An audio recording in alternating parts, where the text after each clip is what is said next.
Welcome one, welcome all. We're back. It's Thursday. Everybody strap in. It's going to be a bumpy ride. I mean, Dominic, your outfit over there, you look like you're either about to hop in a NASCAR. You're about to hop I in a got the vehicle. sponsor. These You are our got new the sponsors. Honestly, when I saw you roll up, I'm like, Dominic looks like he's a NASCAR driver or something. Either that or an astronaut.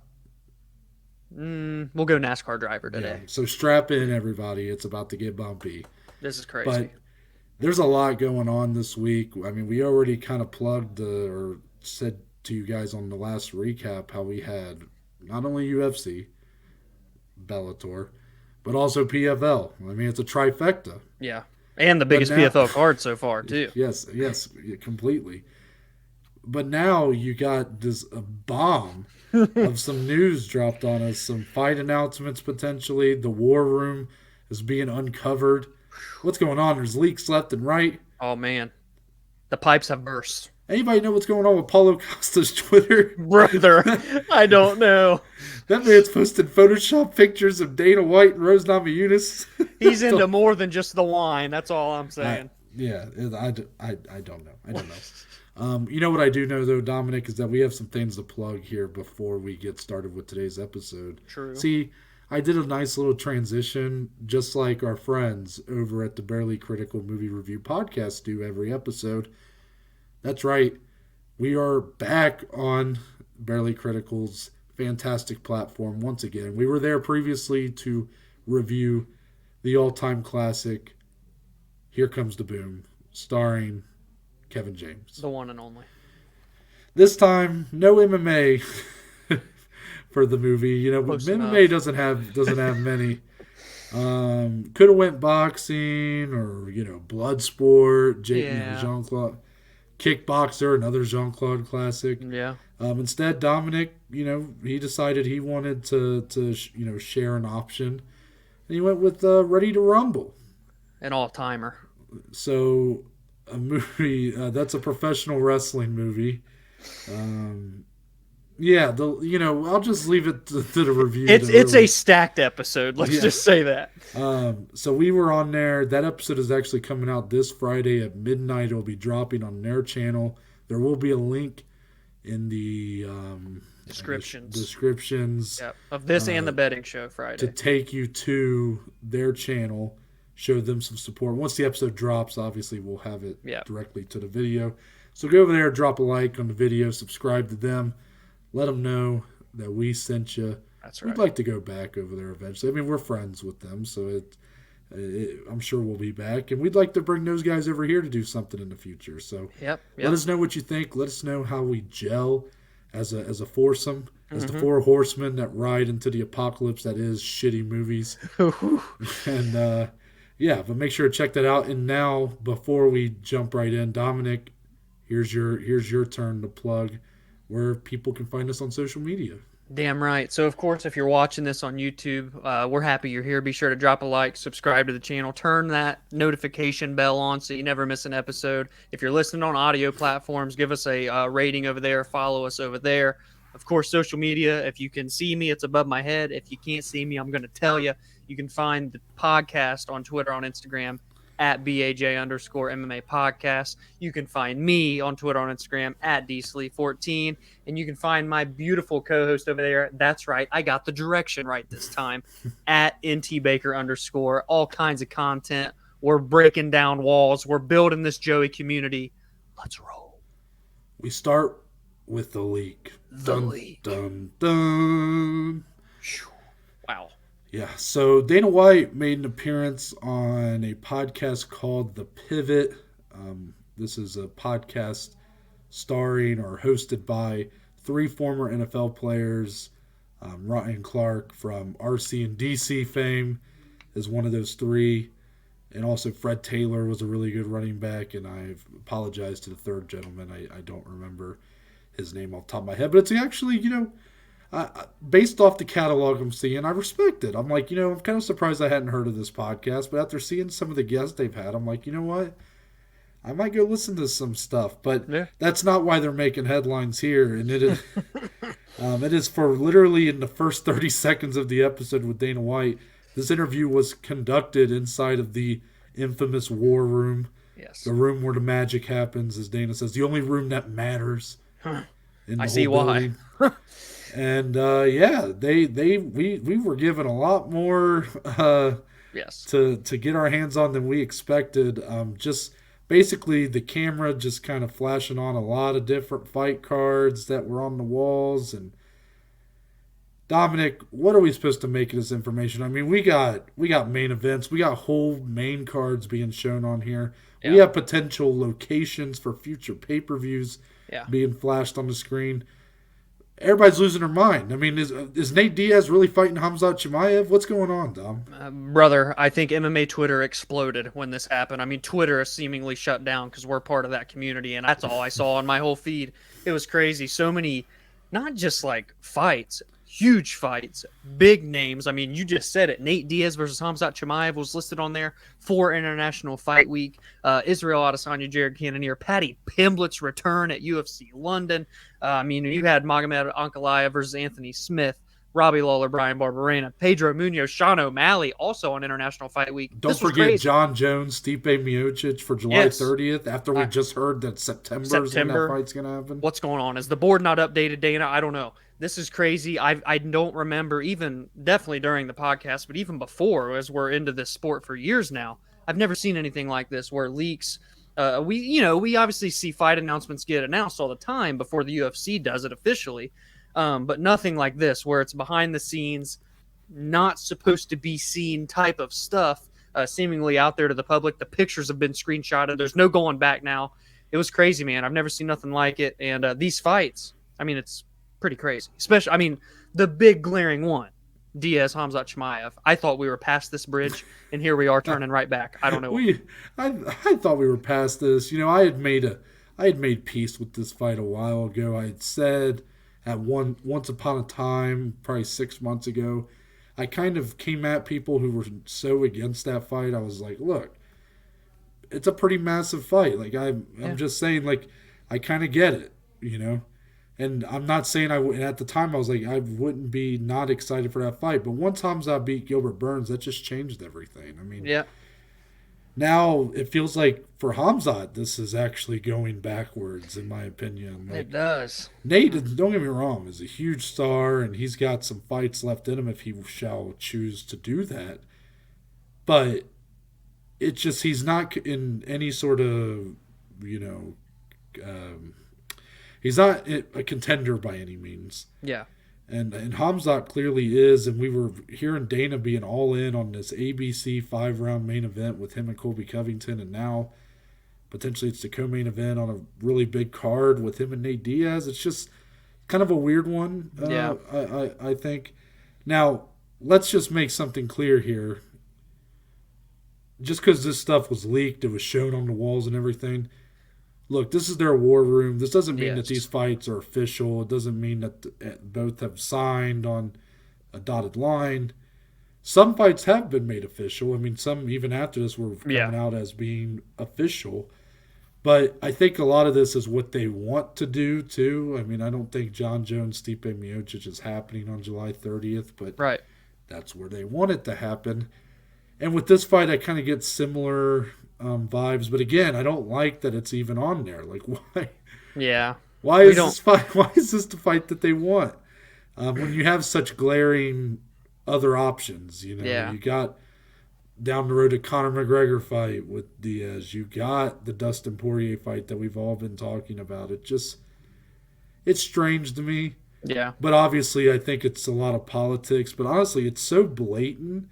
And if this were to transpire and this fight were to get signed, I mean, how can you really support this fight at that point? You know what I mean? Yeah. Like, we tend to kind of overlook some things. We admit that because we're fight fans, and in order to have that kind of love and enjoyment, sometimes you have to kind of overlook some shady shit. But with this, I mean, it'd be so glaring that they're kind of holding this man almost hostage from his contract being able to free himself that – it's kind of gross. Yeah, I'm not for it, man. I mean, of course it's huge. Obviously, we get it. It's two of the biggest names in the sport. But, dude, Khamzat's in title contention. I mean, Nate Diaz isn't there anymore. He's that huge name, but there's just so many other fights that people want to see. You can do separately these two and still have massive cards. You know what I'm saying? Like, Dustin versus Nate would be huge. Khamzat versus Colby would also be huge. Khamzat for a title shot I mean, you is could huge, even do Khamzat versus Belal Muhammad. It'd be a big deal. Yeah, I mean, Khamzat is that big now. Yeah. Yes, I think so. So this doesn't need to happen. I sure hope it doesn't happen. And honestly,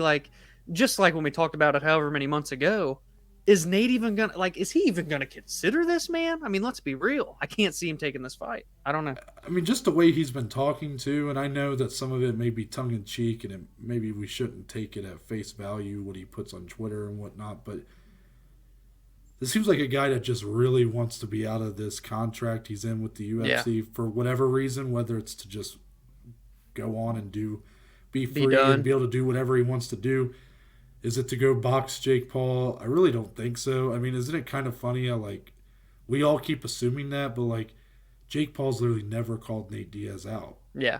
There's probably a reason behind that, by the way. But well, I mean, you say that, but, I mean, he calls out Conor McGregor, Jorge Masvidal, True. But I get what you're saying. I just, I mean, yes, at one time I'm sure he traded jabs on Twitter with Nate Diaz, but basically, my point is, I don't think this fight's going to end up happening, but the fact that it's still being considered is just it's just puzzling. It's, yeah, whatever, in the name of the business, this is what they're going to do, but it's just gross. And I don't like this part of it, I want to be able to root for the UFC to get these fights done, to put the best of the best against the best of the best, and this almost feels like we're going to be watching the gladiator pit back in ancient Rome or whatever, bringing out a very injured gladiator to take on this full healthy lion, and it's right.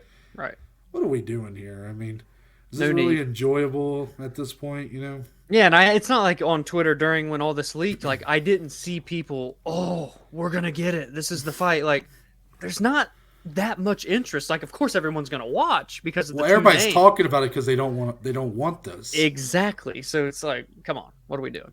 And I mean, we'll talk about some of the other fights that were made official because I think they deserve a little bit of respect here. Yeah. UFC 276 is looking to be a very stacked card on July 2nd. Some of the fights added: Pedro Munoz versus Sean O'Malley. This one's been talked about for a while. Truly Sean O'Malley's first top 10 test. Yep. I think that's a great fight. I've been seeing a lot of people say that he's a more favorable matchup for O'Malley as far as top 10 talent goes. And I see that a little bit. I mean, Pedro Munoz, he does take a lot of shots, but I also think of just how much he pressures. I think of his leg kicks, and I don't know. It's a very fun fight. I mean, it's one that O'Malley should win if he is who the majority of people want him to be or think he is, but also I don't think it's one that he necessarily gets out of unscathed. I mean, you saw Chito Vera, do what he did to him back in the day, so anything can happen.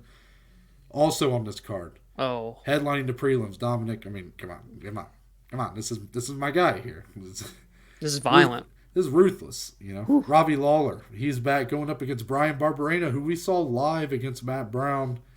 What a fight. I mean, I think that's a great fight, right? I mean, I'm glad Brian Barberena, he called for another contract and he got it, and he goes up against Robbie Lawler. I think the matchmaking is fantastic on this one. Yeah, they don't go wrong with Brian Barberena. Every fight he gets makes so much sense, and they're always so fan-friendly. Robbie, he still looked good. I know it was Nick Diaz, right? But Robbie looked good. He had a long time off. This is going to be another long break. That's a fun scrap.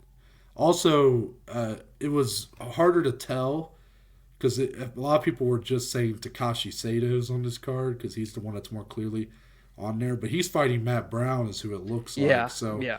Matt Brown being on this card, I'm glad he's getting another fight if he wants to keep going. I know we kind of looked at that Columbus fight between him and Barberena as perhaps his last outing, but the guy had a lot of heart, man. He showed a lot in that fight. And I think he really wants to go out on top. Yeah, too, and I mean, Takashi Sato is not an easy fight. I mean, he's younger. He's taking less damage. He's going to be more athletic, more perhaps explosive. It's not an easy fight, but I mean, Matt Brown is just such a legend, man. Yeah. I mean, Also, UFC 277, July 30th. This is the one that they showed Stipe versus John Jones.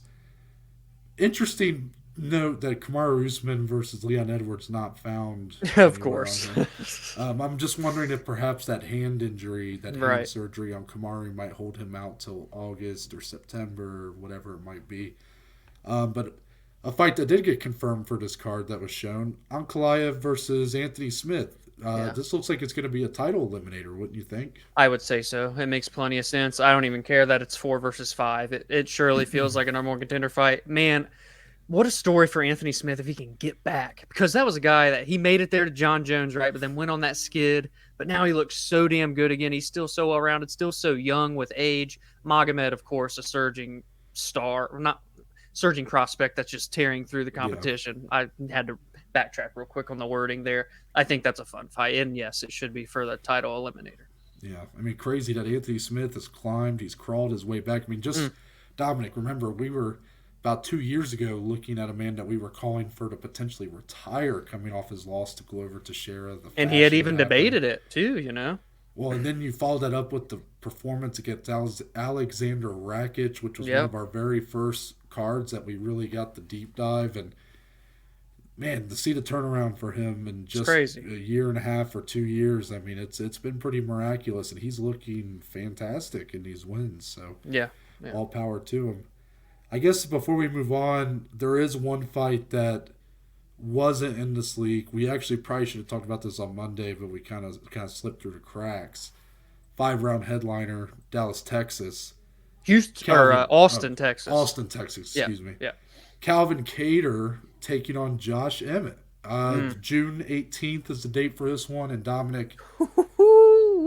It's kind of shocking to me that these two haven't fought before. Dude, I thought the same thing. They feel very similar, like in how their path to get here is taken.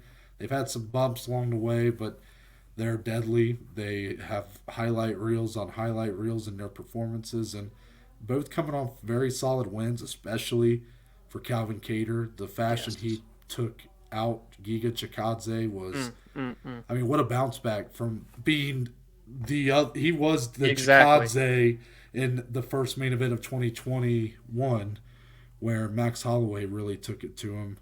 I think this is just an awesome main event, and I guess since Josh Emmett is booked with Calvin Kattar, makes me think that Max Holloway might be freed up for that title fight with Volkanovski, perhaps. That's true. I guess you're right. With this being booked, it does kind of make a little bit of clarity. It's a division that is still kind of confusing because you don't know what's going to happen at the top. We're still supposed to be, I mean, we never got the official word, but Ortega Yair is supposed to be happening. I mean, that's phenomenal as well. So part of me almost wanted to go out and say this should be a title eliminator too, but if Ortega Yair happens, you know what I mean? But, dude, Emmett's so underrated. He's on this win streak. Calvin Kattar to bounce back, potentially win this one. They're right there, man. So that's a great 5-round main event. Yeah, so we'll go ahead and hop right into UFC 274. With that being said. Goodness gracious. I mean. Dude, this fight. Dare I say, you know how much I've loved this run for Charles Oliveira. I'm looking at these odds that you have here. I hadn't seen the most updated odds. I'm shocked that Oliveira is climbing as a favorite. I figured that this fight would get closer and closer. But Charles Oliveira comes in nearly as a 2-1 favorite going up against the tied for number one contender in the division, Justin Gaethje. I love throwing that in there because I know Dom loves hearing that so much. But this is the fight to make for sure in the lightweight division right now. Charles Oliveira, you know, he's been surprising a lot of people along the way, but he has a legit title run going on right now. Yeah. He beat Michael Chandler, kind of came back, fought through some adversity. Then he follows that up with a very good performance against Dustin Poirier. Once again, kind of fought back from some adversity. Yeah. I mean, needless to say, win or lose here or anywhere on this title run, I mean, Charles Oliveira is putting on fun fights. And, you know, he may not be answering all the critics because, sure, he is having these moments of weakness, if you want to call it that, in these performances. But all in all, He's answering the durability questions. He's answering the lack of heart questions that Yep. were there. Yep. And if this guy really is kind of all that, and he's got the skill set that's constantly improving on his striking, his Muay Thai is incredible, and he's got some of the best jiu-jitsu in the whole UFC. He is an absolute menace right now. But he's going up. It feels like an unstoppable force is about to hit an immovable object in Justin Gaethje in the other corner. So, Dominic, my question for you is, how do you really evaluate this fight? Going into it, I know we look at this, we say it's 50-50, right? Toss a coin, flip a coin, heads or tails, who's going to win, Oliveira, Gaethje. But when you see this fight in your mind, when you're going to bed, when you're in the shower and you think about this fight, you have dreams about this fight. Mm-hmm. How does it play out? Shoot, man, that's a tough-ass question. Also, you want to talk about fun fights with Charles Oliveira. Look no further than his opponent in Justin Gaethje. The guy's had 9 UFC fights, 10 bonuses. I mean, this guy's... Does that speak to the fight that we're dealing with here where I was talking up the fights of a guy that wasn't Justin Gaethje? Exactly. This fight, I'm just going to say it's guaranteed a bonus. I don't know if it's going to be the fight of the night. I don't know if someone's getting knocked out, submitted, but someone's getting a bonus in this fight. It's unbelievable. It's perfect. Combination of just two warriors. Justin Gaethje, what a run he's had in such a short amount of time. He's taken this division by storm. Oliveira, 10 straight wins, looking for number 11. He's chasing the Tony Ferguson run. He's chasing Khabib. If he wins this fight, Noah, he's in the discussion for the greatest lightweight of all time. The resume he stacked up is unreal. Khabib, he's closing in on you, and if he wins this, It's going to be very, very close. That's a very interesting discussion. That's not something I've heard brought up, but it's very fair. Yeah. To go in that direction. Now, I think a lot of the pushback may come from just his earlier run being kind of a mixed bag. Of course. But, man, once he really stayed committed to being a lightweight, the guy really has just been... Unreal. He's been near perfect. I mean, he lost to Paul Felder, and since then he's... What is he on? 10, 11 wins He's won 10 in a row. Yep. And I think all but one by finish, because the Tony Ferguson fight went to a decision. But, I mean, that one, look at the armbar he had on Tony in round 1. I mean, just crazy stuff. When I look at this fight, Dominic, because I didn't even give you a chance to answer, I guess, how this fight will go in your mind, right? So yeah. No, I said it was going to be fun, but just like, okay, sorry. I'm not trying to put you on the spot. No, let's go through this together, because yes, we have to. So let's look at the skills of both fighters here. Justin Gaethje, obviously, if you look at his background, he's got the very credentialed wrestling. We ain't gonna see any of that. No. This guy loves to stand and bang, and he's gotten really damn good at doing it. And with each passing performance, has become more defensively responsible to the point where he's just a hammer, and not really being the nail anymore is Justin Gaethje. Yeah. He's not trying early on.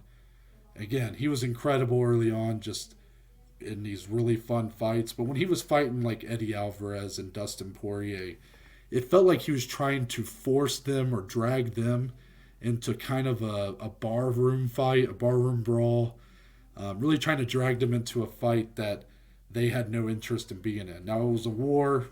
It was at times sloppy. But the reason those two guys won is because they kept their head on straight and held to their game plan as much as they could. Right. While Justin Gaethje just wanted to be a wild man. Yeah. He's cleaned that up. And maybe a lot of that should be a credit to his coach, Trevor Whitman. Unreal. I mean, Whitman's the best in the business right now. He is. He's the coach of both the challenger here and the champion in the co-main event. So there's the reason why this guy is doing what he does. But you looked at when Gaethje fought Tony Ferguson, just the evolution of his game, right? Tony Ferguson's a wild man. He's the boogeyman, right? This is a guy that had won 12 straight in the lightweight division. Justin Gaethje kind of went in there and beat the brakes off of him for 5 rounds. Just really took it to him. His power is unmatched at 155, yes. Besides maybe Conor at one point in time, but I'm not even sure if Conor really holds up to that power anymore. Yeah. For Charles Oliveira, his skill set, I think, in terms of MMA, is more diverse. Weirdly enough, I feel like their defensive responsibility is pretty even, because Charles, he'll take punches too. I mean, Charles, he's not exactly showing a ton of head movement all the time. I mean, he's getting cracked. You know, you And you saw him don't with want Dustin that against Poirier. Justin, man. You saw against Michael Chandler. I do think that on one hand, Charles Oliveira has more weapons to win this fight. Not only do I think in the stand-up is he more diverse, he does tend to throw probably more. I think with the Muay Thai, I think it offers a little bit more Yeah, flexibility in his striking. yeah, While I think Gaethje's going to be throwing a lot of overhands, a lot of power punches, but then he also has the jiu-jitsu. He has that ability on the mat. If he can get it there, or if it can end up there, if he gets Justin Gaethje's back, we saw Gaethje be submitted against Habib, and despite Gaethje's wrestling background, I think that's a real possibility here. But Dominic is Charles Oliveira really going to be able to get this fight to the ground? That's the question I can't answer in my mind. that's a phenomenal question. And is he even going to offensively look for it? I mean, he did against Dustin, right, in round 2, No. and it worked great. But I don't know. I mean, Justin Gaethje does have very good takedown defense. He did relatively well against Habib. Like you said, he got submitted with Habib on his back. So, and also, when you were saying Charles Oliveira take shots, do you want to take them from Gaethje? Do you want to risk taking? Because you look at the round 1 with Oliveira and Dustin Poirier. That was a pretty brutal round for the champion. He was giving them back. Don't get me wrong, Right. but he was taking He some took a lot of big damage. shots. Lots Just of like he damage. did against Michael Chandler. He nearly Yeah. got finished in that first round. Yeah, very true. And I just think if you're wanting to play that game or willing to even indulge in that game with Gaethje, man, that's dangerous. We saw how nasty his uppercut was looking against Chandler. His leg kicks, we can never forget about the Justin Gaethje leg kicks. That can make Charles very vulnerable. I think this fight gets fought on the feet basically the whole time until someone inevitably falls. I think someone will go down and be finished, whether it be a KO TKO on Justin's side or potentially KO TKO or submission from Charles. Like you said, he has more paths to victory. I don't see an offensive takedown happening. I think we're going to see stand up, stand and bang. Gaethje's going to welcome it. We know this. And if he comes out fast, man, Charles doesn't start the greatest.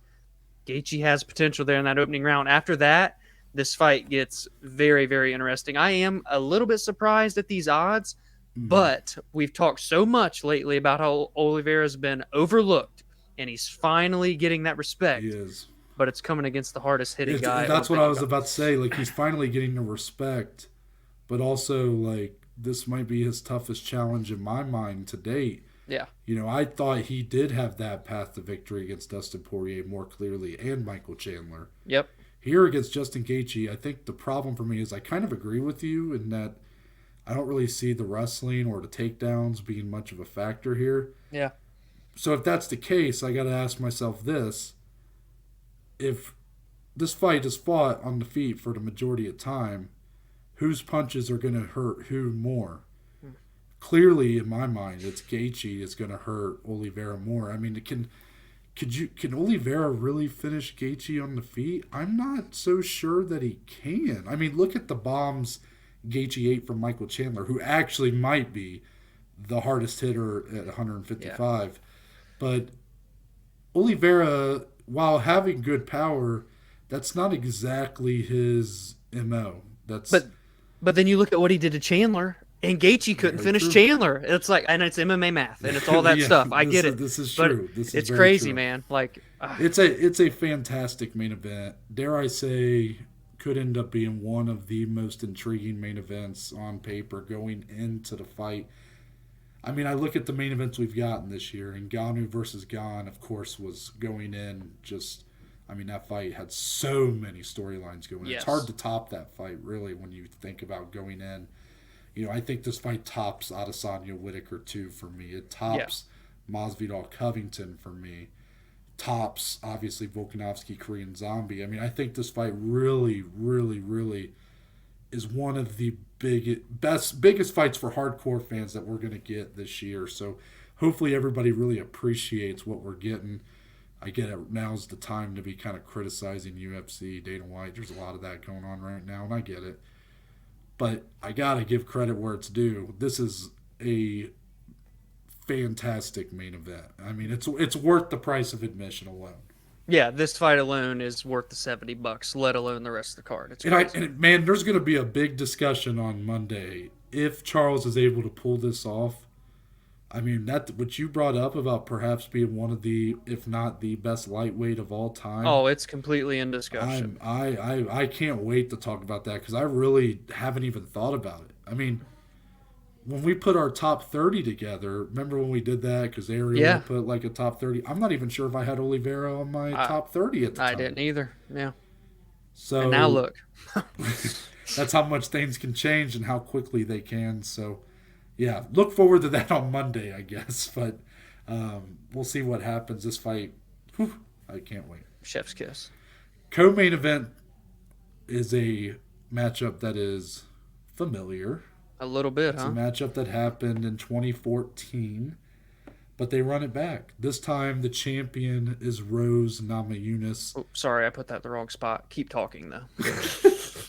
and she will be looking to avenge one of her only. If is this her only loss in the UFC? No, no, she lost to Andrade. Sorry, Right, right. one of her only losses in the UFC, as she takes on the number 2 ranked Carla Esparza. Carla Esparza has been waiting for this title fight for a long time. I remember Dana did an interview with, I think, BT Sport to begin 2021, I think Yep. it was. Yep. And, I think at the time, Wei Lee was the champion. And I remember when everybody wanted to see Rose fight Wei Lee, and Dana mentioned on there, well, I heard Rose doesn't even want the title fight. Yeah. So then he mentioned giving it to Carla. And here we are a year later.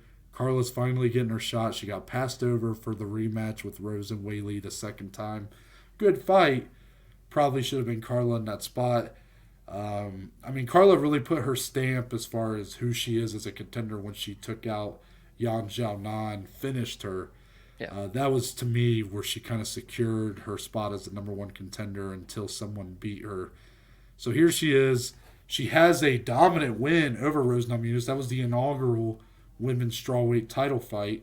Obviously, Carla Esparza had lost it immediately to Joanna in a pretty brutal fashion. Yeah. She's had a very long, long road to get back here, Dominic. If she were to win this, it would be the longest gap between multiple UFC title reigns in the entire history of the company. So that's saying something. Yeah. For you, based off what you remember from the first fight, how different is this fight? But also, where are some parts that might be the same going in this time? Yeah, shout out to the UFC YouTube because they uploaded the first one and I went and I watched it.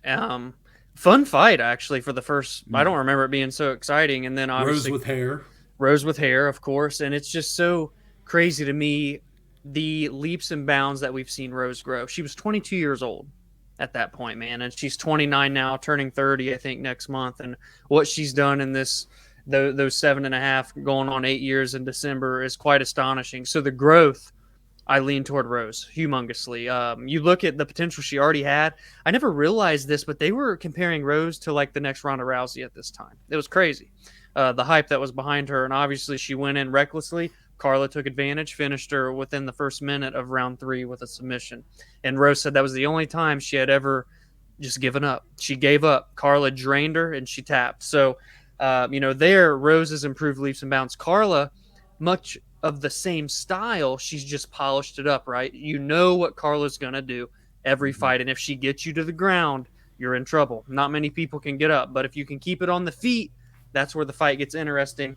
Another thing, too, that's interesting for this fight is that Rose is so underrated, I feel like, on the ground. She showed good wrestling against Zhang Wei Li when they fought in the rematch, but just in general, she's got 5 submission wins in her career. She's got 3 of them in the UFC, including like those over Paige Van Zandt, which isn't great, but obviously Michelle Watterson at the same time. Her striking's top notch. The way that she moves is some of the slickest movement you'll see.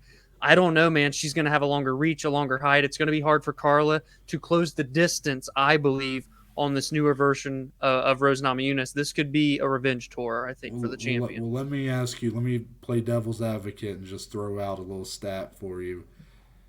In Rose's last fight against Zhang Weili, the rematch, and you talked about how she looked good on the ground, she was taken down 5 times in that fight. Yep. I think most would say Carla Esparza is a better wrestler than Zhang Weili. your rebuttal to that, or perhaps your thoughts on that as it pertains to this matchup. Yeah, in addition to that, of course, going against what I've just said, but her takedown defense, I believe, is only about 54%. So it's not incredible. And I think she's like 7-1 when not being taken down, but 2-3 or something when taken down X amount of times in a fight. So it's very much plays a factor. If Carla can find a way to close that distance, because Zhang Weili did it great. She trained with Henry Cejudo. She disguised the takedowns and she landed them, right? Of course, Rosa is a threat off the back, I believe, but Carla doesn't allow people space. She mauls people on the ground, man. Look at the Yan Xiaonan fight, example number one. If she closes this distance, it changes the complete narrative of this fight. Even if, say it happens even in the first round, man, we're talking over the course of 25 minutes. I don't believe Carla's going to get tired. Rose can go the distance too, but with that being in Rose's head, that, this could be a long night for me if it keeps happening. It's very much possible for the upset to happen. And if she were to do that, Carla, come back and win this title all these years later, we've talked about the career resurgence. This is icing on the cake. It would be crazy. Well, I will say over the course of these 25 minutes, I have no doubt in my mind there will be at least one takedown attempt from Carla Esparza. Oh, yeah. There's going to be more than one. Yeah. And I will say, to kind of combat what I brought up to you before, I think that part of the success that Zhang Weili had in those takedowns was they weren't expected, I think. Yep, exactly. Here, Rose is well aware of what Esparza is going to do. Now, I will also say in 2014, I feel like Rose was very aware of what Esparza was going to do and still couldn't stop her then. I think the biggest thing for me is if Esparza does get the takedown, sometimes her problem is when she gets these takedowns, she gets a little too comfortable of just sitting in the guard, just kind of holding that top position. You saw when Rose got taken down by Weili, she was very active off her back. Yes. I mean, just peppering with punches, trying to force her way back up, trying to lock on some submissions from her back. I mean, she arguably won that fight by doing that. Because, that's true. I don't remember how many rounds Weili got her down, but 5 takedowns. I mean, I think she got her down probably more rounds than she didn't. Right. And Rose still got the win. So that's going to be a big key here is kind of the activity on the ground. Sure, you get a takedown, that's nice and all, but you got to be able to do something with it too. And that's always been the frustration with Carla, I think, is that she gets a little too comfortable with just getting the fight there, but not actually looking for a way to pound it out, to get a submission, to advance position, anything like that. So if she's more active here, that could be a big problem for Rose, but also I think you're going to see Rose being very active off her back. So I don't see, if this fight goes to the ground, I don't see it being there for that long. I don't see full rounds of top control. I think Rose is just too good to be on her back that long. Yeah, and call me crazy, but I believe we could see takedowns from Rose in this fight. We don't see people take down Carla Esparza, right? Yeah. We don't see her on her back. She's never on her back. She's always on top. She's never one to threaten with submissions, even when she's on the top, on the bottom, whatever the case. Carla gets a lot of decisions. She doesn't get a ton of finishes. That's why the win against Yan Xiaonan was so impressive in that title-earning feel. Rose is good on the ground. I don't think it's out of the realm of possibility that she tries to surprise Carla and put her on her back just to pose the threat. I'm just saying. I would say if I were to see that in my head, the way I would expect it to come about is perhaps in a clinch, Rose getting kind of the body quick lock trip. and just tripping her. I don't really see her shooting for any takedowns. I just don't. It just doesn't seem like something. She doesn't really do it against, again, people that like Weili, who you might think she would do that against. But it's an interesting thought for sure. And again, I think that this is, we talked a lot about I think these kind of fights show just all these different facets of MMA, right? We talked about weird comparison here, but we talked about Ciryl Gane, how he was this monstrous heavyweight, like one of the most advanced heavyweights of all time, and then he goes up against Francis Ngannou, and you're like, whoa, the takedown defense, the wrestling defense is kind of suspicious. Yeah. Even though his offensive wrestling looked very clean. Yeah. Looked very, very ahead of really where he should have been at that point with it. Right. With Carla, we know that her offensive wrestling is fantastic, but I'm not sure if she's really ever been put on her back. And Exactly. if Rose were to do that, and she is a very well-rounded fighter, how would that look? I think that is an interesting question because I think she would be more active if she had top position than Carla would be. Oh yeah, I agree with that for sure. One more fight here, and then we'll have more at the end. But it just doesn't stop with these fights, man. Michael Chandler, Mm. nearly a 4-1 favorite, takes on Tony El Kukui Ferguson. Tony looking to bounce back. Both fighters looking to bounce back. Both True. coming off losses. Michael Chandler 1-2 so far in his UFC career, perhaps the best 1-2 Yeah. that you can have. Yeah. With the sparking of Dan Hooker, he nearly wins the title, and then has the fight of the year with Justin Gaethje. I mean, hard to have a better start outside of just winning the fight. Exactly. While Tony Ferguson's had a much tougher run of things, essentially since COVID hit in 2020, Tony's 0-3. He's kind of hit that Tyron Woodley statistic where I believe he's lost like something like So many 11, straight I think it's rounds. like 11 rounds in a row or Yeah. something like that. He might have got a round from Gaethje, I don't know. But basically, for Tony, the reason why he's such a big underdog here is, and I'm going to ask you this question, Dominic, is does it feel like we're kind of, this is like, as MMA fans, we're so reluctant to acknowledge that a fighter is hit the end of the road. Right. We so badly want to hold on to what's left or be optimistic and hope that this next fight will be different. And I'm not saying that we have to not do that here, but I want to ask you this question because I think you would put a lot of levity to this situation. With Tony Ferguson, as you walk in here, is that optimism there that maybe we could see him go back to being the boogeyman, to that guy that won the 12 fights in a row, or perhaps even just a new version of himself, but evolved and even better? Or does this really feel like, in your opinion, the end of the road for him? That's a great question because, of course, 3 losses in a row, 10, 11, however many rounds he's lost consecutively. But then you break down that competition. Justin Gaethje's fighting for the title. Charles Oliveira is the champion, and then Beneil Dariush. I mean, he's the most underrated fighter in this entire lightweight division. Let's just be real, especially within the top 10. So when you look at it that way, it's like, maybe Tony's still got it.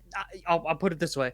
I'm not optimistic in him being a title challenger anymore, but I damn sure think he can be a tough opponent to get someone into that top 3. You know what I'm saying? He can beat a guy like a Michael Chandler. I don't know if he's going to beat a guy. See, like, sorry, not trying to cut you off. This is my problem, though, is I kind of agree with where you're going, where, sure, I think Tony Ferguson could be very competitive in some very fun matchups, but he's being given Michael Chandler, who I still think is one of the top lightweights in the world. I agree. Yeah. So, to me, this does feel a little bit like the end of the road. Now, will it be? Who knows? Because, again, Tony hasn't been finished a single time in this run. I mean, the guy's been kind of, well, actually, I guess he got finished by Gaethje, but you know what I mean. He was standing. Standing, you had those submission attempts by both Charles Oliveira and Beneil Dariush that didn't finish him. The guy's been kind of an Iron Man here. And sure, it can't last forever. They always say, like, eventually the bottom falls out. Of course. What you have left isn't very pretty to watch. But for Tony, I feel like there's a place for him if he wants to continue fighting. But it's just not here. That's why I'm not a huge fan of this matchup, is because, yes, I get it. Michael Chandler's 1-2 in the UFC, but come on, people. I mean, look at the fights he's in. Look at the performances he's putting up in losing efforts. I mean, can you really compare the two right now? Yeah. I mean, Tony is getting outclassed by, yes, some of the best fighters in the world, but hence why I think he shouldn't be fighting the best Michael in the world. Chandler. Yeah. Yeah. So, yes, I agree with you about giving tough fights. I just don't think Michael Chandler's level is the level that he's giving tough fights to anymore. Yeah, and that betting line speaks to it. I mean, minus 380. He was minus 410 at the beginning of the week. It's just crazy that he was 4-1 Tony's a Swiss Army knife, man, and it's a hell of an interesting matchup. There's so many X's and O's in this one. Michael Chandler, so explosive. Like you said, he may be the hardest hitting 155er, but Tony's so damn durable. I think we're going to see wrestling from Chandler, legitimate wrestling for the first time in what will be 4 fights in the UFC. You know, he went for it against Gaethje. They had that crazy flip sequence in that fight. I think he's going to fight a lot smarter. I think he's going to look to take Tony down, kind of do something different. You know, while he hits hard, do you want to really be in like a long distance striking with Tony? He's the longer guy, a longer reach, taller. Tony's got so many sharp elbows and slick jabs and kicks. He's so dynamic on the feet. I think we see a totally different version of Michael Chandler in this one that we haven't seen in his 3 fights in the UFC thus far.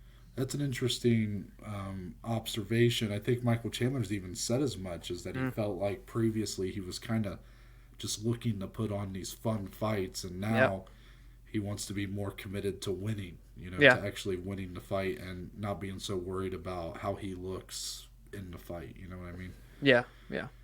My question for you is something I don't think enough people are acknowledging, and I get it why, because Michael Chandler is such a big favorite here. But if Tony Ferguson does come out and win this fight, I mean, what do you do with Michael Chandler at that point? If Tony Ferguson beats Michael Chandler, and obviously this could depend on how the fashion of, is it a finish, is it a decision, what? But is it going to be more of a Tony Ferguson win or more of a Michael Chandler loss? You know what I mean? Like, I feel like I don't know which way it would go. I mean, if Tony Ferguson knocks out Michael Chandler, that's one thing. But let's say it's like a great fight, just a hard-fought decision. Tony Ferguson gets the win. I'm not so confident people are going to be showering Tony Ferguson with all this credit. It just makes me think that what we hear now is kind of whispers of Michael Chandler perhaps being overrated, or whatever, that he's kind of people's acting like he's a bum or something. I think they're only going to get louder. Yeah, which is ridiculous. It is. But I see it. That's an awesome question. I've not seen. If he goes 1-3 in 4 fights, I mean, eventually you got to win, and that's what we said even before he lost to Gaethje. Is like eventually you got to win, even if you're being very competitive and losing effort. Like, you're getting paid pretty good money. Big money. Big money, at least in terms for the UFC. And if you're not winning, you're not holding up your end of the deal, how long before they feel like he's just not worth the investment anymore? And how long before Michael Chandler's even like, all right, I had my dream in the UFC and I didn't get what I wanted, I mean, look what happened to, I'm not comparing the two, I am in a sense, but like Ben Askren, undefeated, came into the UFC, did not live up to anything that he thought he was. For Michael Chandler, yes, it would be 3 of the best guys in the world, but he didn't come to the UFC to lose 3 in a row and then go fight number 12. Like, he's not in the UFC for that. He's in the UFC for fights like this, 4 championship fights. The guy came in and beat Dan Hooker and instantly got a title shot. Granted it was vacant, but still that says a lot in terms of what the UFC views of Chandler and what they want of him and why they brought him over after years and years of discussion around him in Bellator. So that's a fantastic narrative that I hadn't even thought about, and I definitely haven't seen other people talking about. I don't know. Maybe we don't even see Chandler fight again if he were to lose this fight, because he's just like, you know what? I can't get to that peak that I wanted. I had my run. I had my fun. I could see it. Yeah, we'll see, I guess, once the fights happen. We'll talk about it again on Monday and see if that holds true. Yeah. More on this card for later, but we got to talk about the PFL and Bellator. Man. There's other cards happening this weekend, people. I mean, yes. And this is probably, maybe, dare I say, the biggest PFL card to date. It's pretty loaded. I would say it's probably the biggest card in their history up to this point. I mean, let's start with the main event. Women's lightweight. This is their first crack for the season. Kayla Harrison is back. She comes in at a minus 3,500 favorite, going on against Marina Mokhnatkina. Booyah. Mokhnatkina. Beautiful. We'll call her Marina. How about Marina? That works. Dominic, these odds stand out to me, and I know it's pretty obvious. Kayla Harrison, she's going to be a huge favorite. They stand out to me for one reason. All that shit the Challenger Series got in. I do. They basically had been telling people, or at least for one episode of their series, they said that these fights were live and they were taped. Yeah. And somehow that word got around in the lead up to that card to the point where the favorites had jumped up to minus 2,000, minus 2,500, and everybody's like, okay, wait a minute, this is Weird. suspicious. Yeah. So what you're telling me is people knew the winners of fights and were less confident. They still weren't as high. And they still weren't as high as Kayla Harrison here. Yeah. You talk now. I mean, Kayla came in and said, hey, Alexander Romanov, hold my beer. Minus 3,500 is a line I've never seen before. And to be quite frank, if she wins this fight, which she's expected to do, obviously, based upon those numbers, that line could only go up as the season advances, which it shouldn't. It should go down. She's undefeated. She's 12-0, 10 via finish. She's a two-time PFL champ. And I think the expectation is that she's soon to be a three-time champ. That's the way it is for Kayla Harrison, the PFL. So is there even a discussion? Because I know people are going to ask it, but like, what is Marina going to present to Kayla? You know what I mean? Yeah, see, I can't even answer that question because I just don't even feel qualified to. She's 1-0 in the PFL, right? So yeah.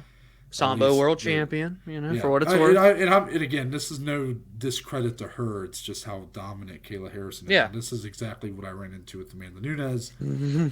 It haunts you to the day. Anything's possible. But the bigger storyline here for me is less about who Harrison's fighting on any given card. It could be anybody. But she's coming off of what was probably the biggest free agency we've seen in MMA, one of them. Yeah. And really, she didn't get what she wanted in the end, really. I mean, I think she's okay with being back with the PFL. I mean, I think she's okay. Because she got the bag. Yeah, you're talking about the competition side. But I think she really wanted to challenge herself. Yeah. And go fight people like Chris Cyborg. How is this whole ordeal? Is it still weighing on her at all? That's to me the question going through here. Obviously, my gut reaction is to go, no, she's going to be a machine like she's been. She's obviously a professional. She's going to go in there and do her business and move on.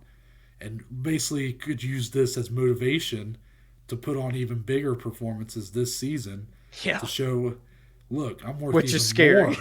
Yeah. But the reverse end of that is maybe this whole thing's weighed on her so much that she hasn't been able to focus on her training as much, maybe, or something like that. And, she is have a big focus on her family right now, and that's good. That's good. I don't want to act like that's somehow a negative towards her fighting career, but it just are all these factors that ultimately are important to her and should be, these things she want to take care of, taking care of her family, making sure they're financially set up. Is that somehow going to take away from the motivation, or not the motivation, but so much take away from the preparation for this fight coming in here, or maybe for the next fight if she were to win? That's the question, I guess. And again, obviously the gut reaction is to be like, no, well, you're overthinking it. She's going to win. I'm just saying, if something happens, if something absolutely nuts happens, don't say I didn't warn you. You know what I mean? True. I mean, good point. I'll say, for what it's worth, guys, I mean, because again, she's expected to win, obviously, but there is the competition is at least getting a little steeper because Julia Budd's on this card. That's at least something to look out for. That could be the biggest fight for her this season. It is, exactly. So we'll see what happens. Obviously, Larissa Pacheco is also on the card, but Kayla's already fought her twice. She steamrolls everyone else except for Kayla. So we'll see what happens, man. But it should be Kayla smash all the way through the end. We'll see how it starts out. Yep, more from this card later because it is a pretty stacked card. But we got one more, and that's Bellator Paris. So this is the early card. This one's starting at, I don't know what Eastern time zone. I believe it's like noon on Friday that this card starts. So, yeah. It's an early one. It's 11 or noon or something like that. You guys look it up, You'll find it. We see an anticipated rematch for the heavyweight strap. Ryan Bader looks to defend once again against Cheick Kongo. Now, the first fight did not go in the fashion that anybody would want, as Yep. it ended in a no contest due to some Webble shots, I believe. Something that Cheick Kongo is very famous for in the UFC. But actually, I think he was on the receiving end this time. So karma? I don't know. You guys can tell me if I'm wrong on that. I think it was an eye poke. Oh, well. But still, regardless, not fun. You could have said that like 5 seconds earlier. Sorry, I was waiting for the opportunity. No, I'm just kidding. But here we are. We're running this fight back. Cheick Kongo, what is he? 45? 46? Yeah. Yeah, I think I saw the stat. If you add up him and Yoel Romero's age, it's 91. So, I mean, that's nutty. But Cheick Kongo, 46 years old. This is the only division this could happen in, heavyweights. Yeah. Ryan Bader, a big favorite here, but Cheick Kongo has looked pretty good as of late. So yeah, he has. I mean, and again, Ryan Bader coming off a really hard-fought win against a guy that I think most thought could be the one to take the title from him. You know, coming off that pretty hard-fought win. I don't want to call it a war because I don't know if that's the right wording, but yeah, it was definitely a dog fight. There was a big test of strength, a lot of durability that came into play. Stamina was a big factor in that one. You know, could that perhaps have taken enough out of Ryan Bader that Cheick Kongo, at the spry age of 46 years old, could become the oldest champion in major MMA history, Dom? Yeah, I mean, it's possible, right? This is one big son of a bitch, Cheick Kongo. He's always been bigger than everyone else. He's 6'4". He has a 10-inch reach advantage. Obviously, we didn't get to see much in that first one. It took place in September 2019, but I think it was in the first round when that eye poke occurred. So before they even got out of the gates, the fight's already over. So essentially, it's a wash. Yeah, very much like Dean Barry, Mike Jackson. Yeah, no shit. Don't remind me about that fight. But then Did you look know at Dean Barry got cut, by the way. I'm sorry. I read that today and I was like, man, what the fuck was that fight about then? What was the point? Man, Anyways. fuck Dominic Cruz and Casey Kenny. That was the weirdest fight in UFC history. Yeah, there you go. Anyways, so much has happened for both these guys. Obviously, Bader was in the light heavyweight Grand Prix. He's came back to heavyweight, defended his title. Cheick Kongo's 13-3 in Bellator. It's absolutely insane, the run that he's been on. So it's an interesting fight. I don't even know how this could play out, man. Bader to me still, even though he's had so much success at heavyweight at Bellator, he looks like a light heavyweight when he's in there. Granted, he was big against Valentin Moldovsky, but still undersized. And Cheick Kongo is so humongous. I don't know. If he were to win this at 46 years old, you want to talk about storylines for Carla Esparza's resurgence. Look at Cheick Kongo. The guy went through the ringer in the UFC, been in Bellator. It'd be crazy. It's a theme for this entire weekend. You got these aging veterans, these old dogs, and they're hanging on for dear life, man. They're running around the farm. They're trying not to be taken behind the shed because what happens back there. Old Yeller. So you got here with Cheick Kongo, man. This guy was fighting for the UFC up years until ago. Remember the first round fight with him and Pat Barry? One of the craziest 1-round fights in history. Yeah. Even then, he was old. Yeah, it's crazy. And for him to really just... Yes, I get it. Bellator's heavyweight division, not the most stacked. But he's still fighting for a major MMA title against Ryan Bader, who's a very good heavyweight, I would say. I would say he is a top 10 level in the world, heavyweight. Yeah. I don't know how it's going to go. I expect Ryan Bader to look to mix it up quite a bit. Easier said than done. Maybe, the strength of Cheick Kongo could be a problem. The size, as you're mentioning. Perhaps he lands a good couple shots to the nuts just for old time's sake. The guy had a bad habit back in the day of kneeing people in the nuts. It was disgusting. But, rant aside... This is a interesting fight. It's in Paris too for Cheick Kongo. So that is true. He is from there. He's fought there once before. He was the headliner. He lost in that fight. That was against Moldovsky, I believe. Was it not? I think so. Or no, Moldovsky. He fought Tim Johnson, and I don't remember now. He was the OG main event for the first Paris card. Yeah. Bellator, which was also the first major MMA card To to be ever. held Yeah. in Paris. So a lot of history there. Obviously, he's going to be a fan favorite. Could be interesting. I still lean pretty heavily to Ryan Bader just for obvious reasons, but Hmm. Bader's just he's always one of those guys you just never know. You know, light heavyweight didn't end great for him. He did look good against Moldavsky, but how much does he really have left? And we had that discussion going into that title defense, and it was just a few months ago. I mean, it was in January, man, and he's 38 to his own right. Yeah. And like we've already said many times, and it's the narrative of this episode, but at some point, the gas tank's on E. You know what I mean? Well, and it's weird that I feel like I'm focusing on the 38-year-old Ryan Bader and maybe his longevity, what he has left. Meanwhile, I'm not even questioning the 46-year-old that he's fighting. I just... True. Sorry, Cheick Kongo. I don't ask questions. I don't want to get kneed in the nuts. What can I say? I don't know. And on that note. Yeah, so let's get into the rest because we got a lot more fights to get into. Yeah, there's like 20 more. We'll move back to the UFC. Shogun Rua versus Ovince St. Preux, the rematch that everyone was asking for. Here we are again. The old veterans. Yeah.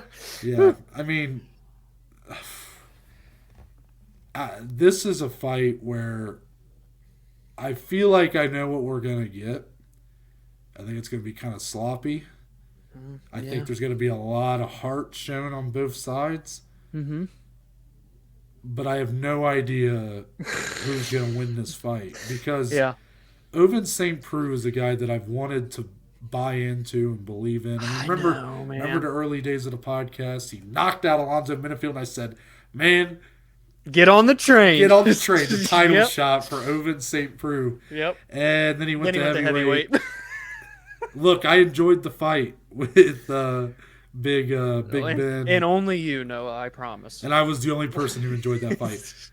His time at heavyweight was about as successful as a fart in church. It was terrible run at heavyweight. And really, I say showing a lot of heart is what I expect from this fight. But the biggest reason why I lean Shogun Rua here is because to me it almost feels like OSP just his heart ain't in it anymore. I've had those vibes. I have. He the last couple performances, it just feels like he's a bit dull. Just kind of doing this out of maybe just to get a paycheck. Yeah. Not really because he's looking to build a legacy or survive in advance or whatever it might be.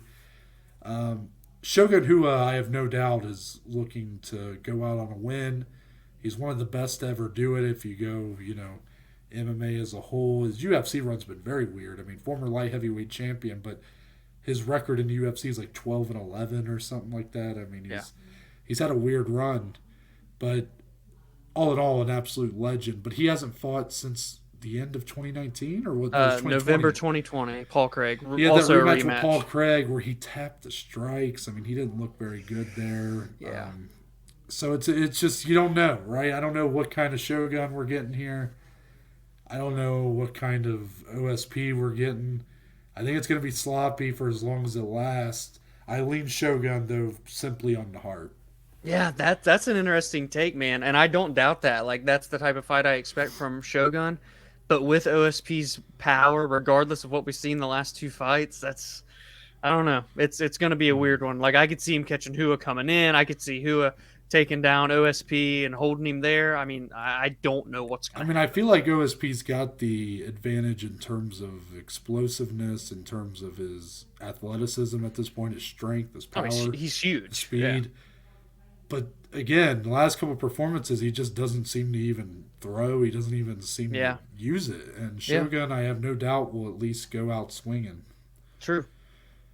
Following that, Cowboy Cerrone versus Joe Lauzon, another fight. Both guys coming in here, perhaps on their last leg. Perhaps this is their last fight. Donald Cerrone, winless in his last 7 fights. Joe Lauzon has not fought since 2019. Blew my mind. Yeah, and I mean, this is a legend fight. It really is. Joe Lauzon of that Jim Miller elk of legend, while, I mean, those two have had great fights, too. I think they fought twice, and both of them are great. Yeah. Donald Cerrone, obviously more well-known legend of the sport.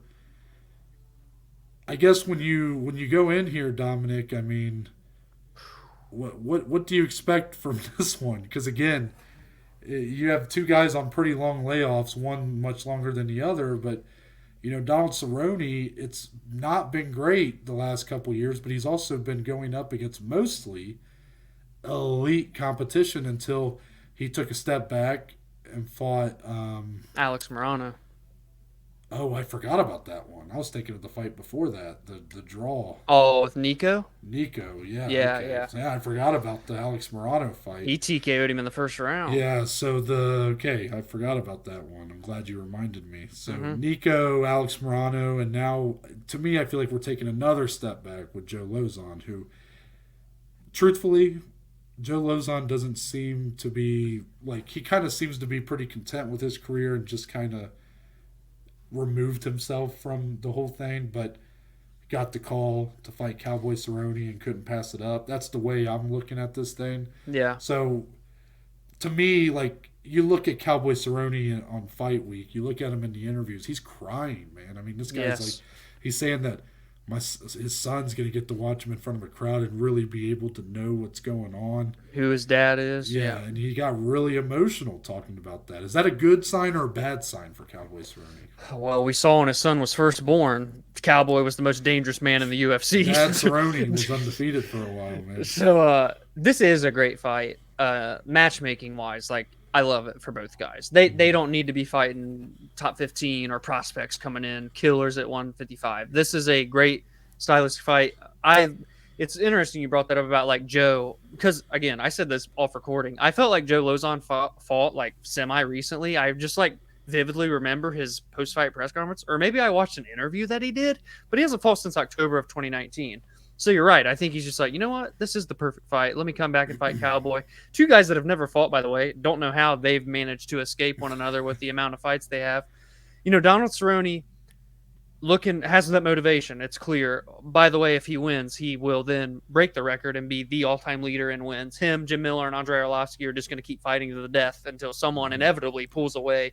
Joe Lozon a chance to really kind of cement his legacy in a sense. I mean, a guy that doesn't have those win records, but he's been in phenomenal fights. He's fought great competition since, 2007, 2008, whenever he debuted in the UFC. It's going to be a fan-friendly fight is what I meant to say. But I don't know what to expect. Like, Cerrone's a historically poor starter. You pointed out to me that Joe Lozon is a great first-round finisher. That doesn't seem to add up well for Cerrone, but if he makes it past the first 2 minutes, then what happens? It's a very, very fun fight with a lot of intangibles, I guess, even at their ages of 39 and 37. Yeah, Lozon's got a very underestimated or underrated legacy. I mean, I'm pretty sure this guy still has the most finishes in lightweight history. He has so many finishes. And also look at the bonuses. I mean, Cerrone has the most bonuses, I believe, in UFC history. Yeah, I 18. think Charles Oliveira and Lozon are like 2 and 3 on that list. Then you got Gaethje on this card, who's got 10 and 9 fights. I mean, Yeah. this fight on paper, you look at the history of these two, it should be an absolute banger. Yeah. It's just hard to know because both guys have not exactly been fighting at the highest of levels as of late. So, and haven't been fighting at all as of late. I mean, it's the reality. It's true. Deep on these prelims is one of the probably better fights on this card, I would say. And that's Brandon Royval going up against Matt Schnell in the flyweight division, Dominic. Raw Dog Royval. I mean, and we're big fans of him on this podcast.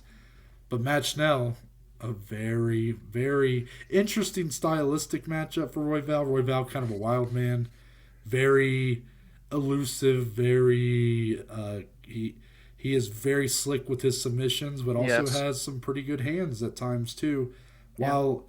And I feel like he operates very well in chaotic environments and sprawls and whatnot. He's very quick to lock on and guillotine or whatever it might be.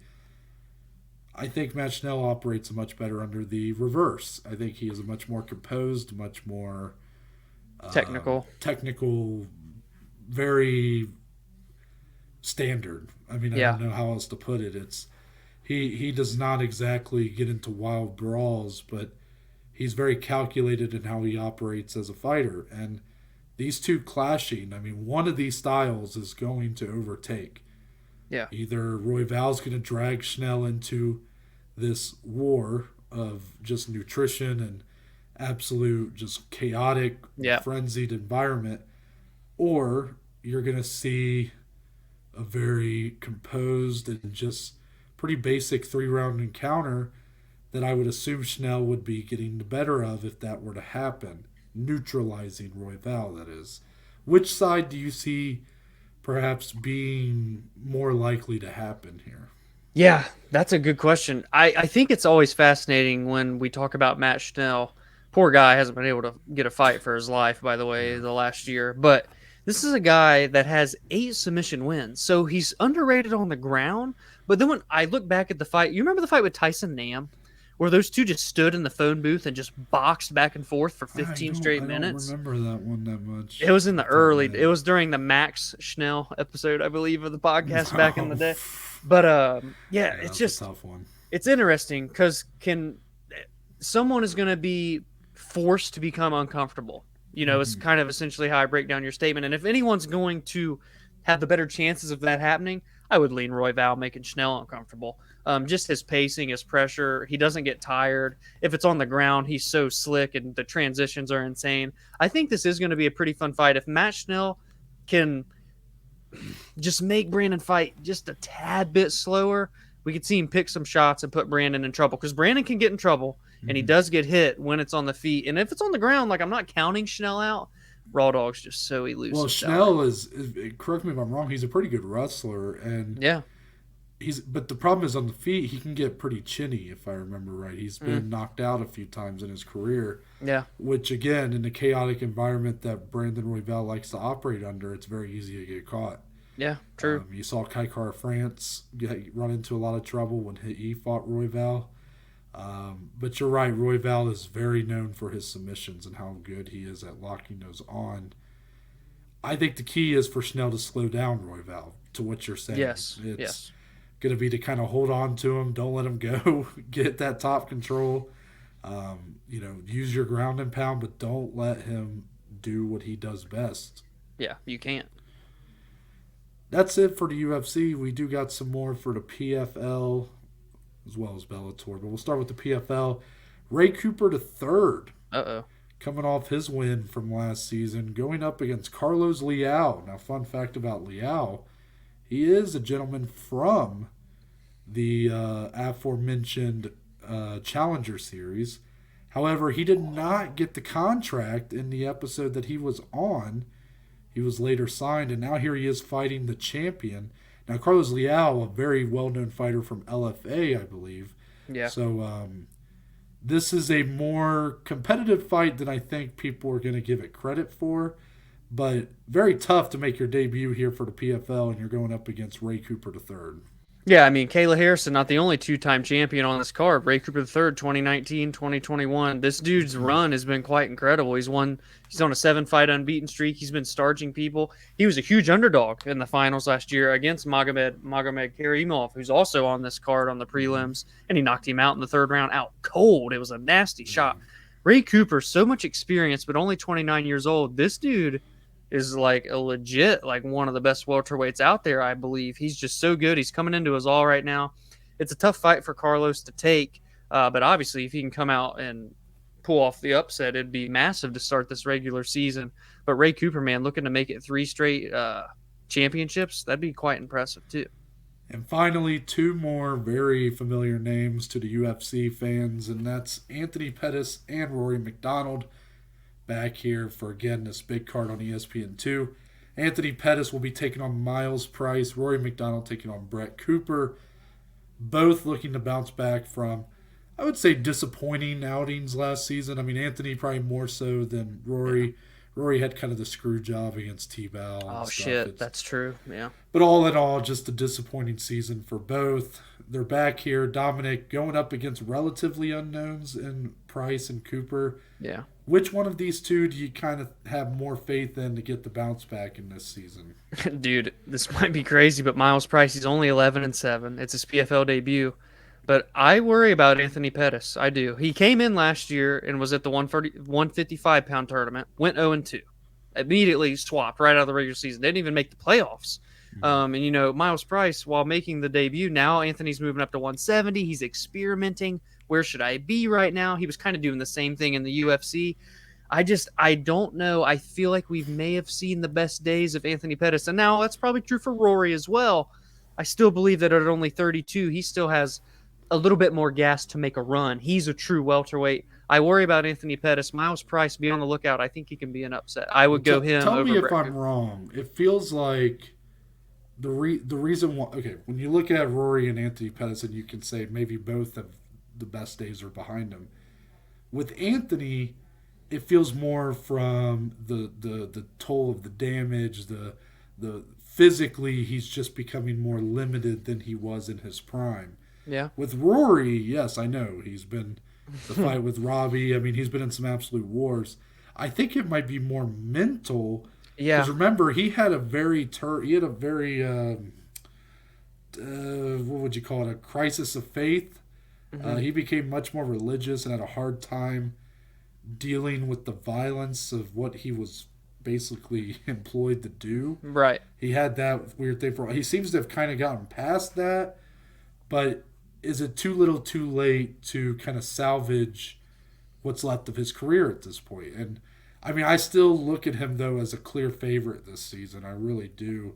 Yeah, I know Ray Cooper III is no easy task. I believe that's who beat Rory in the playoffs last year. Didn't Rory make the playoffs and he lost to Ray Cooper? I believe so, yeah, because he went 1-1 in regular season.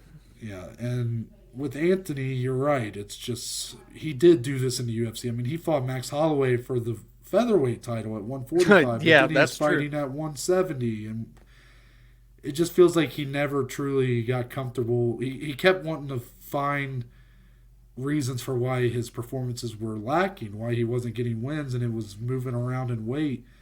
But really, Maybe I don't think that's just not what it is. You know? Yeah.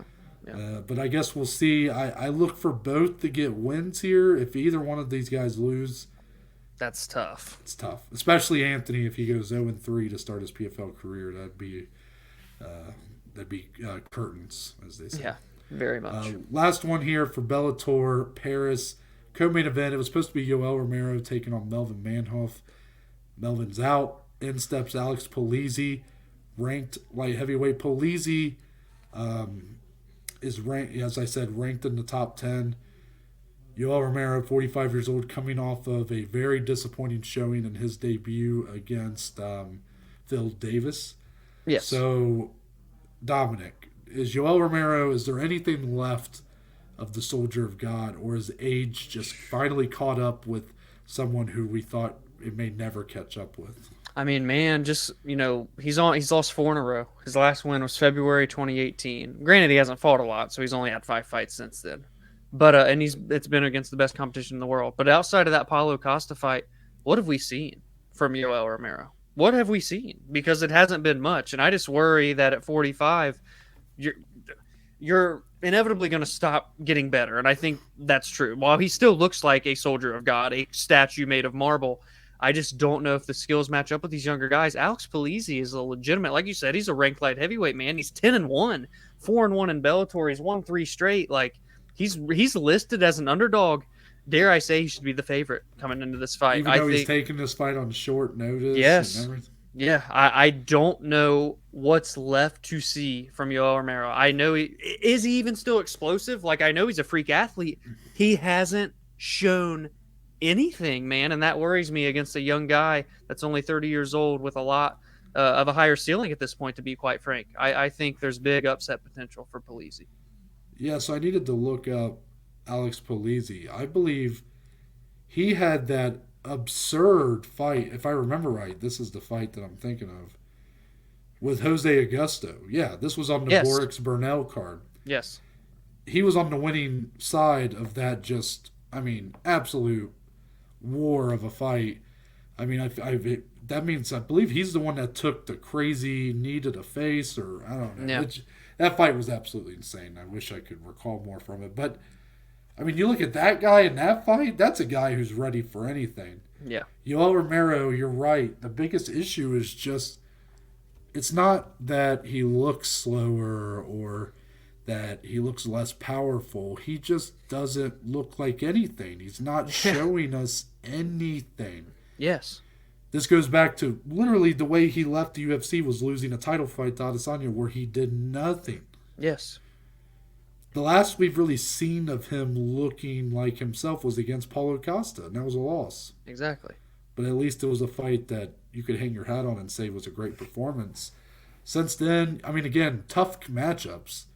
Two guys in Adesanya and Phil Davis who, in much different ways, are known for neutralizing their opponents. And maybe here against Polizzi, who is going to look to throw down a little bit, maybe Yoel Romero can finally kind of show it, you know? Yeah, he's going to have to, or else it's, I mean, you said curtain call for Anthony Pettis. Much the same here applies to Yoel Romero.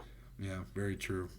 Man, we had such high hopes for when they signed him. Yeah, what a wacky 2021 signing And period. look at Anthony Johnson, too. I mean, exactly. Remember, he won his debut, and then they fucking arrested the man after the show for apparently... I don't even know what... That's beyond our... That's for another time. Yeah. But thank you guys for watching. Thank you for listening. That was a deep one, man. I mean, I'm really happy with all that we went over there. Let us know your thoughts on all the fights for this weekend. Again, go make sure to check out in the description the link to the Barely Critical Movie Review podcast. Make sure to subscribe to them, like their podcast. They're on all the audio platforms and video. They are also sponsored by Anchor, so shout out to Anchor. Shout out. And, before we just head out, Dominic, as you know, we end our shows now with closing statements. Damn right. Does that mean I have to go first? Yeah. Well, you don't have to. If you want to, I feel like I always make you go first. So if you want to pass the ball to me, I'll shoot. You know, I'll just be straight. I don't think I got anything. No big takeaways. I'm just so excited. I kind of said this on Monday as well. There's just so many fights. It's going to be a fight hangover come Sunday when we record. I can tell you that much. So. Sure. I'm just super stoked, man. That's my closing statement. I can't wait to watch these fights starting Friday. Yeah, it's going to be tough. I'm going to really try to squeeze in all this action this weekend because not only do I have these 3 cards, I also got Canelo Alvarez versus Dimitri Bivol to watch. And also I'm in a wedding this weekend. So yes. If you happen to be at the same wedding and you see me with my phone out during the actual on ceremony, stage, mind your business, all right? Because your boy's got some UFC prelims to watch. Exactly. But that's it. I'm Noah Baker. That's Dominic Salee. We're the Below Average Joes, and we will see you guys on Monday.